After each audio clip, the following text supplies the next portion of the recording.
नमस्कार, मैं हूं शशि। आइए झारखंड के टॉप 25 प्रमुख खबर जानते हैं।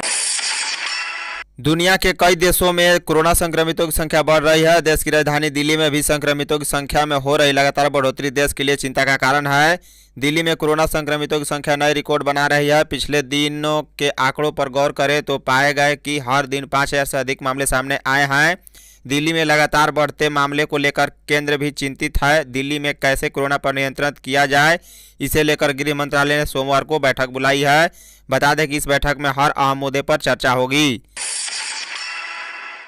झारखंड मौसम विभाग के अनुसार राजधानी रांची सहित आसपास के इलाकों में अगले 5 दिनों तक मौसम साफ रहने का अनुमान है। वहीं विभाग की माने तो इस दौरान आसमान में बादल नहीं रहेंगे। आगामी 4 और 5 नवंबर को धुंध और कोहरा का प्रभाव रह सकता है।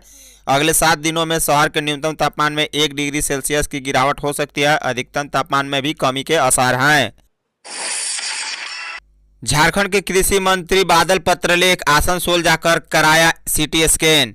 2 दिन पहले सड़क दुर्घटना में चोटिल हुए झारखंड के कृषि पशुपालन एवं सहकारिता मंत्री बादल पत्रलेख ने शनिवार को पश्चिम बंगाल के आसनसोल जिला में जाकर अपना सीटी स्कैन करवाया।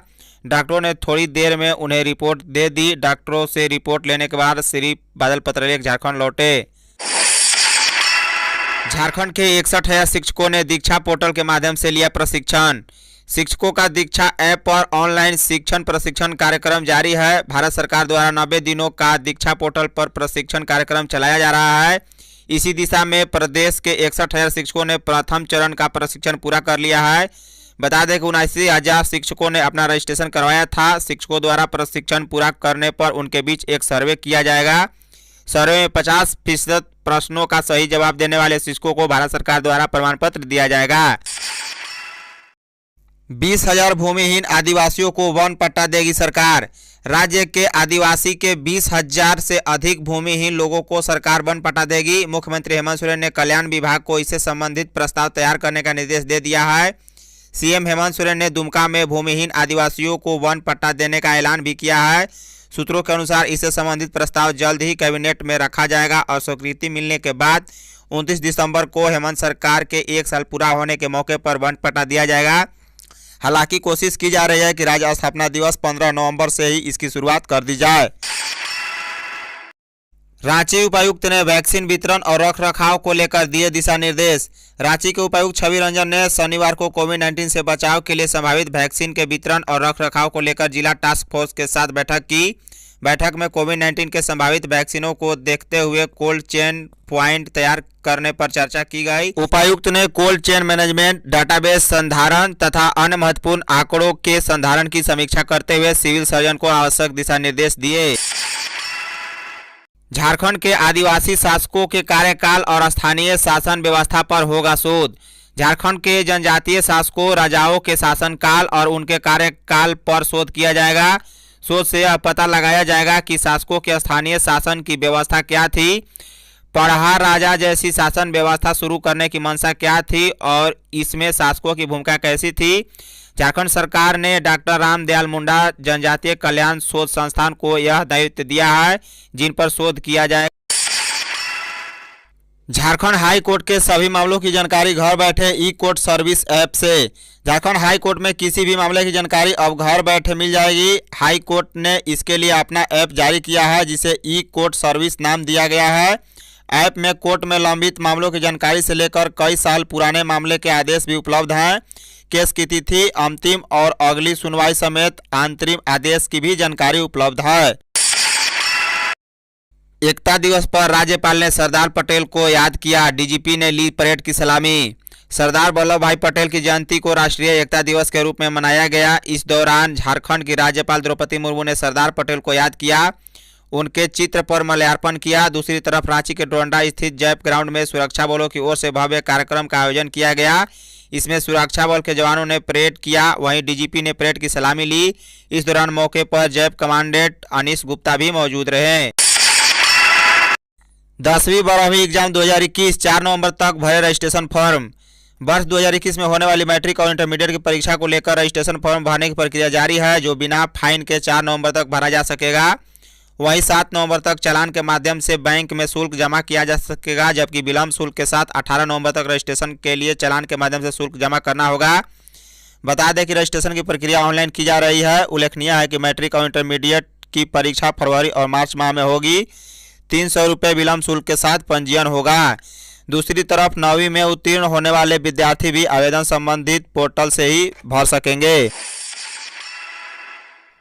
झारखंड में 474 नए संक्रमितों की पुष्टि हुई, जो रांची से 139, बोकारो 73, चतरा 5, देवघर 20, धनबाद 31, दुमका 3, पूर्वी सिंहभूम 61, गढ़वा 15, गिरिडीह 4, गोड्डा 7, गुमला 7, हजारीबाग 13, खूंटी 10, कोडरमा 6, लातेहार 5, लोहरदगा 6, पाकुड़ 1, पलामू 21, रामगढ़ 18, साहिबगंज 6, सरायकेला 3, सिमडेगा 10 और पश्चिमी सिंहभूम से 10 मिले हैं। झारखंड में कुल संक्रमितों की संख्या 1,01,761 है, जबकि 95,575 लोग स्वस्थ हुए और 884 की मृत्यु हो गई। भारत में कुल संक्रमितों की संख्या 81,82,881 है, जबकि 74,89,203 लोग स्वस्थ हुए और 1,22,149 की मृत्यु हो गई। भारत में नए केस 46,715 मिले हैं, जबकि 58,292 लोग स्वस्थ भी हुए हैं। भारत में इस समय एक्टिव केस 5,70,106 है। वहीं झारखंड में एक्टिव केस 5302 है। मुख्यमंत्री ने सरदार वल्लभ भाई पटेल को किया नमन। मुख्यमंत्री हेमंत सोरेन ने शनिवार को सरदार वल्लभ भाई पटेल की जयंती पर उन्हें नमन किया। मुख्यमंत्री ने कहा कि अन्याय और शोषण के खिलाफ हमेशा आवाज बुलंद रखने वाले सरदार वल्लभ भाई पटेल जैसे लौह पुरुष का जीवन हम सभी देशवासियों के लिए प्रेरणादायी है। आइए आज उनकी जयंती के अवसर पर लोगों के हक अधिकार की रक्षा करने का प्रण लें। मोबाइल ऐप से मिलेगा 9वीं से 12वीं के डिजिटल कंटेंट। झारखंड के हाई स्कूल और +2 स्कूल में पढ़ने वाले 9वीं से 12वीं के छात्र छात्राओं को अब ऐप के जरिए डिजिटल कंटेंट उपलब्ध कराया जाएगा। डीजी साथ में व्हाट्सएप के जरिए उपलब्ध कराए जा रहे डिजिटल कंटेंट अगले सप्ताह के बाद से उन्हें नहीं मिलेंगे। बता दें कि स्कूली शिक्षा और साक्षरता विभाग ने लर्निटिक्स नाम से ऐप लॉन्च करने जा रहा है। इस लर्निटिक्स ऐप में 9वीं से 12वीं क्लास के लिए अलग अलग सभी विषयों और सभी चैप्टर के कंटेंट उपलब्ध रहेंगे। इससे छात्र छात्रा हर दिन किसी भी विषय के किसी भी चैप्टर को पढ़ सकेंगे। बता दें कि लर्निटिक्स ऐप में 9वीं से 12वीं के सभी विषय के हर चैप्टर के कुल 20,000 प्रश्नों का प्रश्न बैंक भी होगा। अवैध हथियार लेकर चलने वाले अपराधियों को बिना संकोच मार गिराए डीजीपी। झारखंड पुलिस के डीजीपी एमवी राव ने शनिवार को कहा है कि हथियार लेकर चलने वाले अपराधियों को मार गिराने में पुलिस कर्मी तनिक भी संकोच न करे। उन्होंने कहा कि अपराधियों को मार गिराने वाले पुलिसकर्मियों को प्रोटेक्शन मिलेगा। गुमला सर्किट हाउस में मीडिया से बात करते हुए डीजीपी ने घाघरा में रांची सेंट जेवियर्स की छात्रा ममता खाखा और उनके भाई संजीव रंजन की हत्या को जघन्य और क्रूरता अपराध करार दिया। झारखंड में युवा प्रवासियों को संगठन से जोड़ रहे नक्सली। झारखंड में भाकपा माओवादी संगठन द्वारा खुद को मजबूत करने की लगातार कोशिश हो रही है। कैडरों की कमी को पूरी करने के लिए भाकपा माओवादी द्वारा गांव-गांव में लौटे प्रवासी मजदूरों को संगठन से जोड़ने का प्रयास किया जा रहा है। भाकपा माओवादी ने चाईबासा से लेकर भाकपा माओवादी के वर्चस्व वाले गढ़वा के बूढ़ा पहाड़ इलाके तक गांवों में प्रवासियों को संगठन से जोड़ने की नसीहत दी। छात्रवृत्ति फर्जीवाड़ा।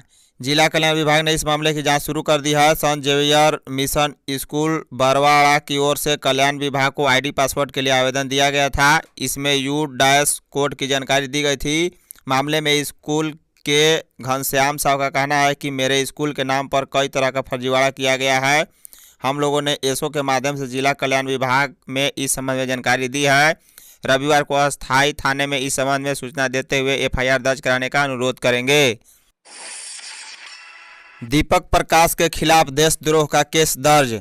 झारखंड में 2 महीने के अंदर भाजपा की सरकार होने का दावा करने के मामले में राज्यसभा सांसद और झारखंड के प्रदेश भाजपा अध्यक्ष दीपक प्रकाश के विरुद्ध दुमका टाउन थाना में देशद्रोह का केस दर्ज कराया गया है। बता दें कि दुमका जिला कांग्रेस कमेटी के अध्यक्ष श्यामल किशोर सिंह की लिखित शिकायत पर दुमका टाउन थाना में दीपक प्रकाश के विरुद्ध भारतीय दंड विधान की धारा 504, 508, 120B और 124A के तहत प्राथमिकी दर्ज की गई है। रांची उपायुक्त ने दिए कई दिशा निर्देश। रांची के उपायुक्त छवि रंजन ने शनिवार को कस्तूरबा गांधी आवासीय विद्यालय और झारखंड बालिका आवासीय विद्यालय में नामांकन को लेकर जिला स्तरीय समिति की बैठक की। बैठक में कस्तूरबा गांधी आवासीय विद्यालय में नामांकन के लिए प्रखंडवार प्रस्तावित सूची पर विचार विमर्श किया गया। उपायुक्त ने विभिन्न प्रखंडों से वर्गवार आई सूची की समीक्षा करते हुए आवश्यक दिशा निर्देश दिए। बैठक के दौरान उपायुक्त ने विधायक, सांसद, विधायक प्रतिनिधियों से कहा कि वे अपने क्षेत्र से किसी योग्य बालिका का नामांकन के लिए नाम सूची में जुड़वाना चाहते हैं तो बताएं। राज्यपाल ने नक्सली हमले में घायल जवानों का जाना हाल। राज्यपाल द्रौपदी मुर्मू शनिवार को लोहरदगा में नक्सली हमले में घायल 2 जवानों को देखने मेडिका अस्पताल पहुंची और उन जवानों के स्वास्थ्य की जानकारी ली।